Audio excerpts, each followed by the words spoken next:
बहुत महान लेडी हो, उसने जितना मेरा स्ट्रगल में साथ दिया किसी की औकात नहीं उतना मेरा साथ देते। तो वहां जब पढ़ाने शुरू किया, वहां एक लड़का था नीरज तिवारी, आ जाओ लड़का। हमसे कहा गुरुजी हमारे कमरे पे चलिए, आपको मटर कचौड़ी खिलाएंगे। मैंने कहा अच्छा चलो। तो गए उसके कमरे पे। मेरी वाइफ जो है वो उसकी मकान मालकिन थी, मतलब जो उसका मकान मालिक है, तो वहां से अपना पूरी कचौड़ी बहुत लोग खाने आए।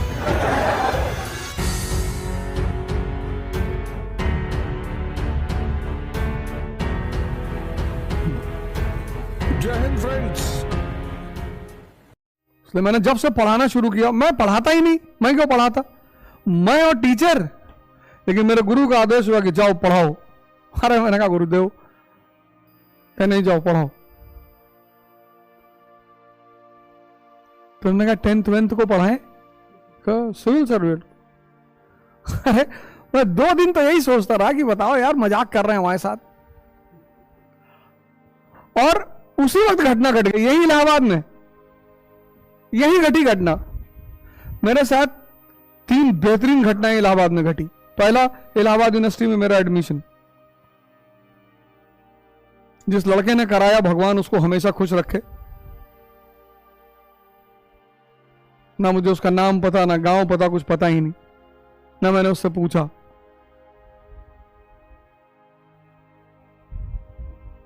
लिस्ट में नाम आया, देखा, उतनी खुशी मुझे अगर मैं आईएएस बन जाता तो भी नहीं होती, क्योंकि पहली बार कहीं नाम आया था, मतलब रोल नंबर। घर फोन किए माता जी कहीं देखो इसको दारू का पैसा चाहिए, झूठ बोल रहा है। अरे पिताजी कहे चलो झूठ बोल रहा है कोई बात नहीं, ठीक है ठीक है, हो गया तुम्हारा, टॉप कर गए तुम। अरे मैंने कहा टॉप ऑफ नहीं किया लेकिन हो गया है। ये पहली घटना थी। इलाहाबाद से पता नहीं कुछ है। फिर मेरी पत्नी इलाहाबाद में मिली, मैं यहां रहा 7 साल, तब वो नहीं मिली, मैं दिल्ली चला गया।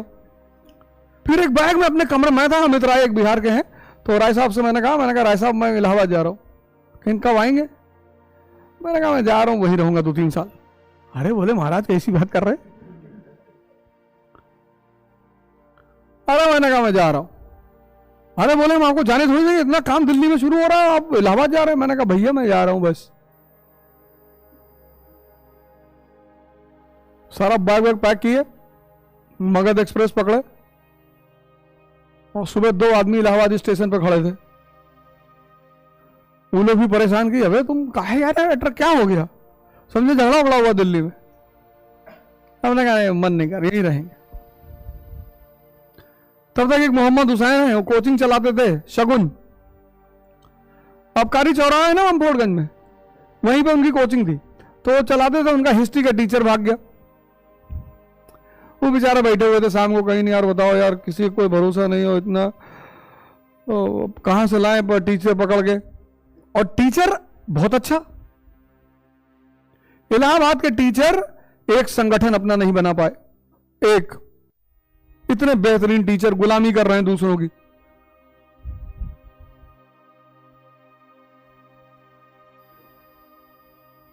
आपस में इनका समझौता, एक दूसरे को गाली देते हैं, यही तो, इसीलिए तो यहां के लड़के मजा लेते हैं।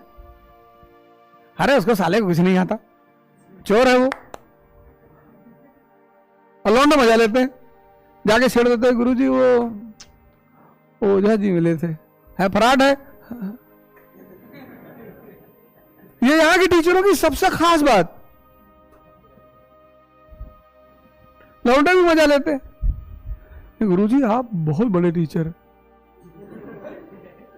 आप कोचिंग खोल दो गुरुजी, और 30 लड़का तो मेरे पास है 24। गुरुजी गए बाहर कोचिंग खोल दिए, जो सेविंग वेविंग थी सबको लुट गई, भिखमंगा हो गए। जो पेशेंट के इशारे पे चलेगा वो डॉक्टर बचेगा। यहां इतना डेंजरस लौंडे हैं। वो लड़के सही हैं, तुम बेवकूफ हो।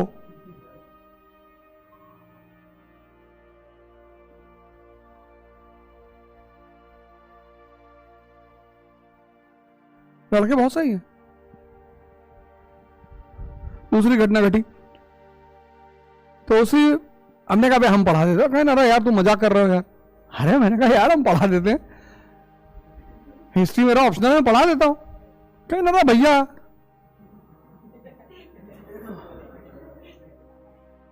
अरे मैंने कहा भाई एक दिन की तो बात है, फेल कर जाएंगे तो लड़कों क्षमा मांग लेना। कहे ना वो बहुत बड़ा टीचर है, लौंडे सीटी बजा देंगे क्लास में तुरंत। अरे मैंने कहा जाने दो तुम्हें, वो मरता क्या ना करता, उनके पास कोई ऑप्शन नहीं था। मैं चला गया, वो चला गया तो लौंडे बगावत तो की है। हमने कहा मैं आज के लिए आया हूं, आज आपके गुरुजी की तबीयत बहुत खराब है और कल से गुरुजी फिर पढ़ाने आएंगे। उसमें 2-3 लड़कों को पता था कि मास्टर साहब नहीं आएंगे, लेकिन वो बेचारे करे क्या। यहां और एक आदत है यहां के लोगों की, तुम क्लास शुरू करोगे, सेमिनार करोगे, अपना 50 लौंडा भेज देंगे। इतने जाहिल लड़के यहां के, लेकिन हमसे कोई बदतमीजी नहीं करेगा यहां कोई टीचर, सब जानते हैं हमको, रग रग से वाकिफ है मेरे।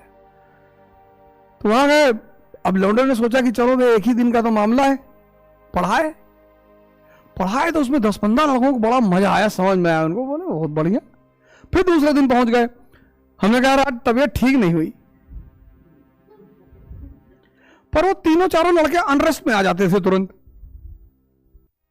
किसी के चेले मत बनो, जिससे जहां फायदा मिले वो लो, किसी का गुलाम मत बनो। कहता नहीं 3 इडियट में, गंगा चारों तरफ बह रही है, जिस टीचर से तुम्हें जो समझ में आ रहा ले लो। तुम क्यों किसी के भक्त बनते हो? सम्मान करो सबका, और जिस टीचर से जो अच्छा मिले ले लो। तुम तो लेना ही है ना। तीसरे दिन वो तीनों खड़े हो गए कि हम नहीं पढ़ेंगे। हमने कहा तुम्हारी ही तलाश थी,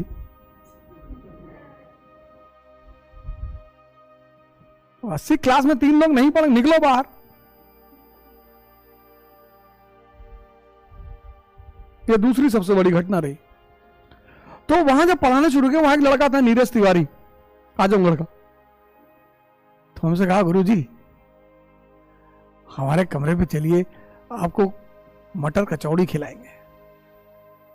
मैंने कहा अच्छा चलो। तो गए उसके कमरे पे, तो मेरी वाइफ जो है वो उसकी मकान मालकिन थी, मतलब जो उसके मकान मालिक है।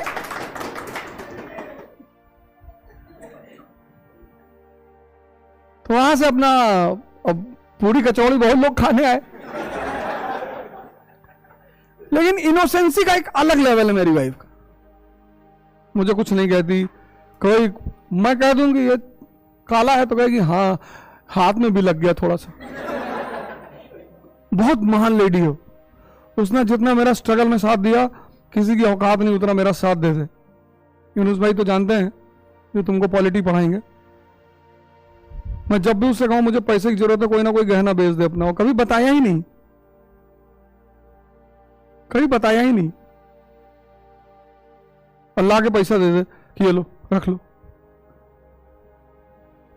तो मुझे बहुत बाद में पता चला कि इसने अपने 10-12 गहने बेच डाले।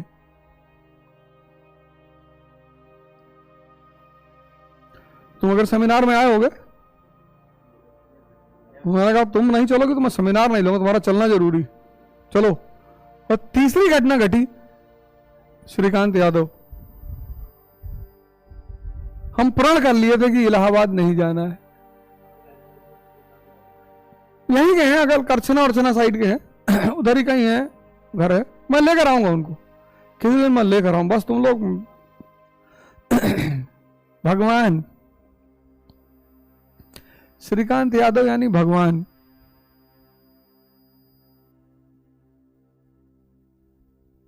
हमसे कहे सुनो, मैंने कहा जी, कहे दारू पीना छोड़ दो। मैंने कहा मैं पीता ही नहीं। बुजुर्ग हैं तो बुजुर्गों की बात काटी नहीं जाती। मैं अपनी माता जी के साथ रिक्शा बैठ के जा तो दारू की दुकान गुजरी तो मैं आंख बंद कर लिया। तुमसे पूछी क्या हुआ? हमने कहा हमको ये दुकान अच्छी नहीं लगती। ड्रामेबाजी बंद कर, दिल्ली से आए तो तुम्हारी कोक की बोतल में पी गई, रात भर नशे में थी। अरे मैंने कहा उसमें से कुछ बदबू आ रही थी। बोली बदबू? मैंने कहा मैं उसको रखा था कंज्यूमर फोरम में देने के लिए। पता नहीं क्या कर दिए, पता नहीं क्या उस आदमी ने कर दिया कि अगर मैं शराब देख लूं तो मुझे बेचैनी होने लगती। उनके अपने बेटे अमेरिका में रहते हैं। हमसे कहा काम करो। हमने कहा क्या? कि इलाहाबाद में सेंटर डाल दो। मैंने कहा बाबूजी आप कह रहे हैं? तो मैंने इकरा वालों से कहा कि भैया इलाहाबाद में सेंटर डाल दो। बाबूजी कह रहे हैं।